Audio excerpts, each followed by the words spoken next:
So a project out at sea is breaking records. This is fascinating. It's pushing the limits of sustainable living. So check this out. This is called a SeaPod. It's designed as a, quote, floating eco-friendly habitat. Rudy Koch is one of the co-founders, and he has spent more than 100 days in this underwater room located just off the coast of Panama, setting a Guinness World Record in the process. He hopes these pods will eventually spread across the world, forming underwater floating cities. Rudy officially hits his goal of 120 days in that SeaPod come tomorrow at noon. He joins me now alongside Grant Romunt. Both are co-founders of Ocean Builders and organize the project. Good morning, guys. Thanks for being with me. Thank you. Good morning. First off, Rudy, today's your last full day, right? I mean, you'll have been underwater for 120 days. You got to be ready to sleep in your own bed again. I can't imagine. My own bed is just upstairs, so it's just above water, but it's the same building or the same structure. Yeah. What has this experience been like for you, and why did you say yes to it in the first place? Oh, it's been great. I mean, this was really enjoyable. I guess most people think this is like a prison sentence or something, but it is nothing like that. So I have an incredible view on the wildlife outside. Grant, tell us. Oh, sorry to cut you off. Please continue. Yeah, I'm just saying it's a great experience. Grant, tell us more about these SeaPods, because it's an astonishing feat of sustainable living, right? I mean, what's your end goal and your end mission with this project? For me, I'm trying to build the kind of world and environment that I want to live in.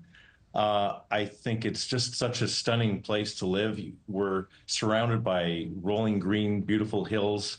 I can turn the camera around at some point and show you, but it's just a beautiful area. We want to create a home that's eco-restorative. So every home we put on the water, the way we're doing it, becomes a marine habitat. The underwater part is kind of like a coral reef, the way we're structuring it. And it becomes a place where coral can grow. It actually accelerates the speed that coral grows, becomes a habitat for fish. So, more when you put a house on land, you cut down the trees and it's very bad for the environment. When you put one of these in the water, they're designed to create a habitat. Yeah, and you took me to my next question, which was, I could see how humans benefit from this, right? Having a new appreciation for the sea, the wildlife. Rudy, talk to the point that Grant was just making about this benefiting the ocean as well, and what you've seen firsthand, from the past 120 days. So the place we are, or I am right now, Grant is actually about 1 kilometer away from me. The place where I am, this was a desert.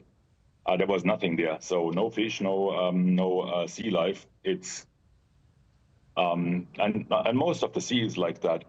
So most of the sea life is actually concentrated in like coral reef and similar structures. And this station has become such a reef. Mm-hmm. So if you look at it from the outside, it is overgrown with plants, and there is coral starting to grow. We have crustaceans and fish around the whole station, underneath, the sides, above. Yeah. Above, from my perspective, I'm 11 meters underwater.